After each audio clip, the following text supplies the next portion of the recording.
Warning! Tonight's episode addresses political violence, the killing of Charlie Kirk, and the fallout surrounding it. We believe this is a conversation that has to be had, but some of what we cover may be upsetting or difficult to hear. Listener discretion is advised. Yesterday in Utah, we saw something no one should ever cheer. Charlie Kirk was assassinated. A conservative voice, silenced not by debate, but by violence. And before the family even had time to grieve, social media turned into a circus of cruelty. Trolls celebrating, commentators excusing, and some even daring to say he deserved it. That's not politics, that's poison. It should outrage every American, no matter where you stand on the spectrum. Tonight, we're cutting through the noise and talking about what this means for free speech, for the safety of conservative voices, and for the country we're leaving to our kids. All right, the crew's here with me tonight, and we're all on the same page about this one. No celebrating, no excuses, just straight talk about what happened in Utah and what it means for America. I'll be steering us through tonight's heavy conversation. I've got my own thoughts on Kirk, the climate, and the way this tragedy is being spun. But most importantly, I'll make sure every voice at this table gets heard. You know him, you love him. Our resident MAGA firebrand, Brian. And if you think he's mad at the left on a normal day, just wait till you hear what he's got to say about the ghouls cheering Kirk's death. Bringing her independent perspective, Rachel. She's been shaking her head at the hypocrisy, the double standards, and the human cost of letting political hate run unchecked. Our conspiracy board operator, Daniel. Normally, he'll spin you a theory that makes your head tilt, but tonight, he's got something dead serious to say about how moments like this don't just happen in a vacuum.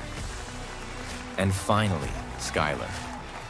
She may come from the progressive Green Party lane, but tonight she's standing shoulder to shoulder with the rest of us, because political violence should never, ever be acceptable. Tonight's episode is brought to you by the Caleb Rourke Thriller series. If you want a story where the fight for truth and freedom takes center stage, check out The Covenant Protocol and The Prophet Directive, with Black Echo Rising coming this December. Available now on Amazon. And trust me, once you start, you won't stop. And hey, if you need something strong to sip while you listen, we've got you covered with our Data and Dissonance coffee blends. Whether it's the bright High Lakes Light Roast, the bold Rock Creek Medium, or the powerhouse Bitterroot Dark, you're fueling the fight with every cup. Grab yours, along with our hats, mugs, shirts, hoodies, and more at dataanddissonance.printify.me. Roasted in the USA, shipped straight to you. So here's where we start tonight. Charlie Kirk was killed yesterday in Utah. A conservative voice silenced by violence, and before the shock even wore off, the internet was flooded with people saying he deserved it. That's the climate we're in right now. Disagreement isn't enough. Some people want elimination. So let's dig into this. 3 big questions for the crew tonight. Brian, you've been fired up since the news broke. What does this moment tell us about where America's at right now? It tells me the left's poison has finally boiled over. For years, they've called us fascists, Nazis, extremists, and when you tell unhinged people that their neighbor is basically Hitler, don't be shocked when they think violence is justified. This isn't an accident. It's a culture the left built, where conservatives aren't just wrong, we're monsters. Today it was Charlie Kirk. Tomorrow it could be anyone who dares to speak up. So basically, if you keep yelling the sky is falling long enough, some lunatic's gonna grab a rock and try to knock it down. Fair point. Rachel, what's your read? I think Brian's right about the danger of labels, but I'll go even broader. America has lost the ability to disagree without dehumanizing. And while yes, the left is loud in this moment, we've seen it on the right, too. Political hate has become entertainment. But celebrating a killing, that should horrify everybody. If we can't pump the brakes, this isn't the last time we'll be having this conversation. See, that's the scary part. We're not talking policy anymore. We're talking about survival. Daniel, you're usually the guy connecting the dots others don't see. Where do you land? Let's be real, This didn't come out of nowhere. You've got years of the media painting guys like Kirk as dangerous, the government branding dissent as extremism, and now, boom, a high-profile conservative ends up dead. You think that's coincidence? No way. Somebody out there is happy this happened because it chills every other voice. It's not random violence, it's a message. And that right there is the nightmare. When it stops being debate and starts being a warning shot. Skylar, I know you come at this from the progressive lane, but where do you stand on this climate? I stand with all of you tonight. Political violence can't be normalized. Not against Kirk, not against anyone. Look, I disagreed with Charlie on a lot, but that doesn't matter. Murder isn't justice, it isn't activism, it's wrong. And if people on my side of the spectrum think it's funny or deserved, they need to look in the mirror. Because if you cheer violence now, don't cry when it turns around later. Good. That's unity. And it shouldn't take a tragedy to get us there. Rachel, you've been scrolling like the rest of us. You've seen the comments. How should we respond when half the internet is basically throwing a party over Kirk's death? With honesty and restraint. Because here's the trap. If we answer cruelty with cruelty, we prove their point. The only right move is to call it what it is. Vile, inhumane, and beneath us. It's easy to screenshot the worst trolls and dunk on them. But the better response is to show that conservatives don't celebrate death, even of people we disagree with. That contrast matters, and it shows who's actually taking the high road. So you're saying resist the urge to clap back with memes, huh? That's hard, Rachel. I had a few spicy ones lined up. Brian, I bet you didn't delete yours. Not a chance. But let me be clear. I'm not celebrating. I'm exposing. When I see people tweeting he deserved it, I'm going to shine a spotlight on it. Not to sink to their level, but to show America exactly what we're up against. The left always talks about compassion, tolerance, love, and then they cheer a man's death. Hypocrisy that loud doesn't deserve silence. Hypocrisy's like a drunk uncle at Thanksgiving. Sooner or later, everyone notices. Daniel, how do you see the online circus? It's theater, man. The trolls aren't just venting, they're shaping the narrative. First, you dehumanize, then you laugh, then you erase. The media plays along because it weakens the conservative movement. And if you think this is random Twitter noise, you're missing the pattern. Devalue the man, devalue the message, devalue the movement. That's the playbook. Yeah, but the playbook looks a lot uglier when the ink is written in blood. Skylar, you've seen your own side's reaction online. What's your take? I'll admit it's been ugly, and it makes me sick.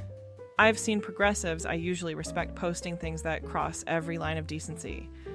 My response is to push back inside my own circles, to remind people that if we normalize cruelty, we all lose. I can't stand here tonight and condemn violence, then laugh at its aftermath. That's hypocrisy, and I won't wear it. And that right there is rare, calling out your own side. Respect, Skylar. A lot of folks could learn from that.